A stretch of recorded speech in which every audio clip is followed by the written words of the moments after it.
Sonic Mania is still on its way, so in anticipation, I decided to check out all the ROM hacks and fan games I didn't get to, well, look at.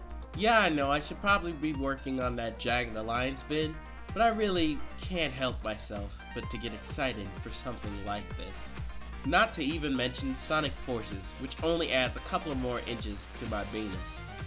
So I heard a lot of hoop from the following two fan games, Sonic before the sequel and Sonic after the sequel. It was made on an engine called Sonic Worlds. Sonic Worlds is an engine made in Multimedia Fusion 2 and intended to create a community where users can freely play independent levels online. It allows you to essentially make an independent game without actually creating the engine from scratch, which is well documented and possible, but it's extremely tedious. It's got basic set of objects and features in order to allow designers to mainly focus on level design. You can modify it freely and add things to make your own unique game. It was also used to create Freedom Planet, so it's just bursting with potential. Sonic before the sequel is the one we'll be focusing on in this ep. The biggest question I had was, does it follow the Sonic 2D formula and does it get it right? Let us dive into this and give it a go. Yeah, I think we should. Sonic before the sequel takes place between Sonic 1 and 2. You play as both Sonic and Tails, alternating between the duo. Sonic trying to stop Dr. Eggman from launching the Death Egg, as Tails trying to keep up with Sonic. There's actual cutscenes, and this is essentially an explanation of why Tails and Sonic decided to be bestest of friends and work together to stop Dr. Eggman.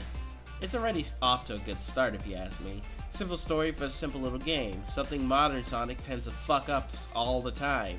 Next. Surprise! It's bare bones! I wasn't expecting much, but yeah, you can't even enter full screen mode in the menu. The alt enter trick works though. This should run on potatoes, but, and this is a huge but like my own, cutscene tends to crash the games at times. This is because the cutscenes are made on Adobe Flash, and Adobe Flash is a piece of shit. Shocker, right? Next subject. Sonic before the sequel has an actual OST that's actually pretty freaking good. The OST was composed by Team Falk, and let me tell you, they did a great job. A lot of the jams sound like they fit in with Sonic games, with guitar riffs and funky upbeat nature of most of the tracks on here. Sometimes the OST can sound like something could fit in Jet Set Radio or Sonic Rush, which is great since those games had awesome OSTs. Each act has their own song, and some songs swap tones depending on what area of the level you are in. Like the Lost Levels Fire and Ice remix. Awesome to say the least. The OST is up there for download, so for freezy as well. So if you enjoyed it, go ahead and hit that motherfucking download button, family. Let's move on to the next subject. To put it lightly, the graphics are on point, fam, like real talk. Alright, I'm sorry, I'll stop doing that. To go into more detail, the game is chock full of very beautiful sprites and tiles that fit right in with the original Sega games. Most of the enemy sprites are for the most part well done and fit in with the aesthetics of the whole game. Some of them look like unfinished dog shit, but hell, the rest make up for the terrible few. Backgrounds are also so well done, and can convey so much more waiting just around the riverbed. Almost like it conveys the world is bursting with life, space, and freedom. The cutscenes are pretty, but unfortunately Sonic sometimes uses a cut version of himself from Sonic CD cutscenes. It looks awful and doesn't fit in with all the cutscenes. I see it and I'm automatically thrown off, which is sad because the rest of it is fine and can be a little cute at times.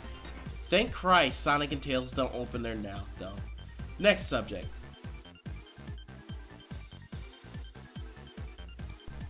The gameplay's pretty good, family.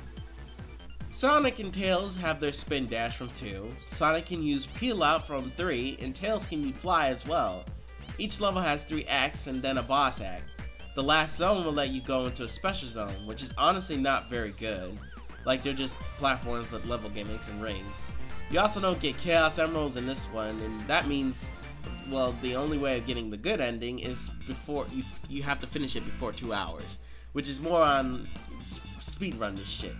which I'm okay with since it technically works. In Sonic games, you're punished if you don't know the level layout by being slowed down and hurt. So it's a good idea to make it emphasis on getting the good ending via running as fast as possible. As such, the level design is similar to the old Genesis. There's different pathways that either slow you down, give you more obstacles and hazards, or give you extra goodies. Some routes that have goodies and keep your ass moving forward requires you to guess it, platforming and speed, which is great, basically like you turned on your Genesis and decided to play some classic Sonic. It emulates the old while adding in a lot new.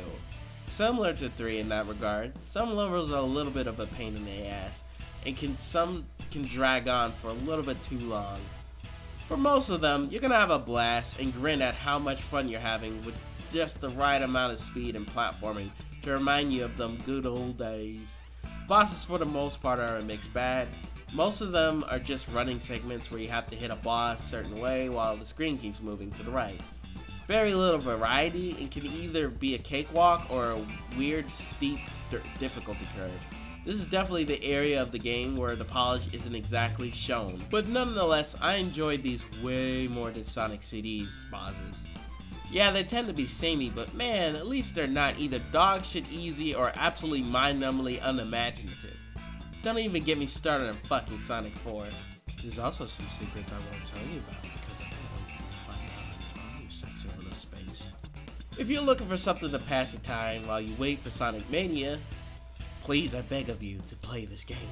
It has a lot of great ideas, good level designs, and great OSTs. Will remind me of the days where you used to play the Sega Genesis games in your jammies. Now if you excuse me, I got another game to review and play. Hey gents. First time in a vid, I don't have to say, it's been a while since I made a vid, right? Almost like I'm actually starting to make content. Seriously though, hit that there like button and give me some advice in the comment sections. I really appreciate all the messages you're sending me, gents. And I promise you, I'll fucking finish this goddamn list if it's the last thing I do!